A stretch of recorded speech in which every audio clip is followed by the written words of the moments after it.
Hello hi friends, welcome to my channel grace cookings. ఈరోజు ఎంతో త్వరగా అయిపోయే ఎండు చేపల కర్రీ చేసి చూపిస్తానండి. ముందుగా ఎండు చేపలు క్లీన్ చేసి పెట్టుకున్నాం. ఉల్లిపాయ ముక్కలు, పచ్చిమిర్చి ముక్కలు, కొంచెం కరివేపాకు తీసుకున్నాం అండి. 1 కప్పు టమాటా ముక్కలు తీసుకున్నాం అండి.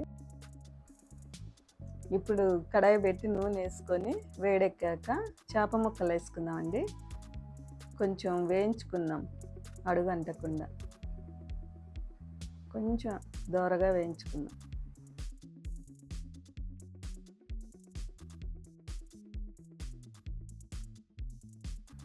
ఇప్పుడు చేప ముక్కలు లైట్గా వేగాయి కదండి, ఒక గిన్నెలోకి తీసుకుందాం. అదే కడాయిలో కొంచెం నూనె వేసుకొని ఉల్లిపాయలు, పచ్చిమిరపకాయ, కరివేపాకు వేసుకొని బాగా దోరగా వేయించుకుందాం అండి. కొంచెం ఎర్రగా వేగితే మంచిగా టేస్ట్ బాగుంటుంది.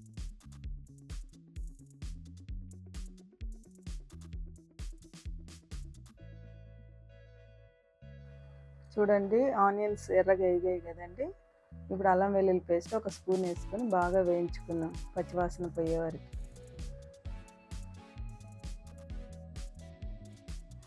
అందులోకి ముందే కట్ చేసి పెట్టుకున్న టమాటా ముక్కలు వేసి బాగా కలిపి మగ్గనిచ్చుకుందాం అండి. టమాటా మెత్తగా అయ్యే వరకు 2 నిమిషాలు వేగనిద్దాం. టమాటాలు మగ్గాయి కదండి, కొద్దిగా పసుపు వేసుకుందాం. కారం 1 స్పూన్నర, ధనియాల పొడి 1 స్పూను, రుచికి తగినంత ఉప్పు వేసుకొని కొద్దిగా కొబ్బరి పొడి వేసుకుందాం అండి.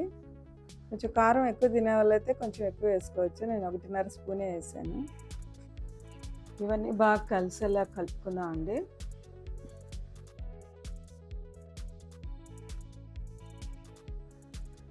ఉల్లిపాయలు, టమాటాలు ఇవన్నీ బాగా మగ్గాయి కదండి. ఇప్పుడు చింతపండు పులుసు పోసుకుందాం 1 కప్పు. ఈ పులుసు అంతా బాగా కలిపి 2 నిమిషాలు బాగా ఉడకనిద్దామండి.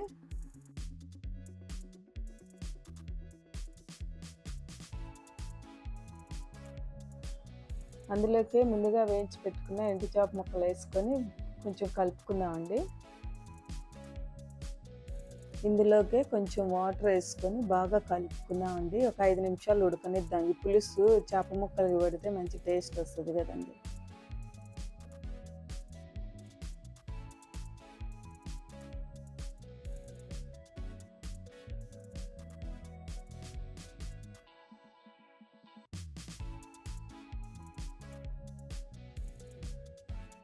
బాగా ఉడుకుతుంది కదండి కూర.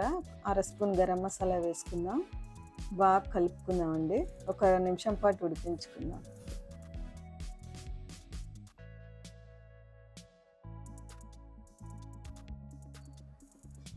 ఇప్పుడు చివరగా కొద్దిగా కొత్తిమీర వేసుకుందామండి. ఒక్కసారి కూర కలిపి చూసుకుందాం. అంతేనండి, కూర రెడీ అయిపోయింది. మీరు కూడా ఈ కర్రీ ట్రై చేసి చూడండి. ఈ ఎండు చేపల కర్రీ సంగటితో తింటే అబ్బా ఏమి టేస్ట్ ఉంటుందండి.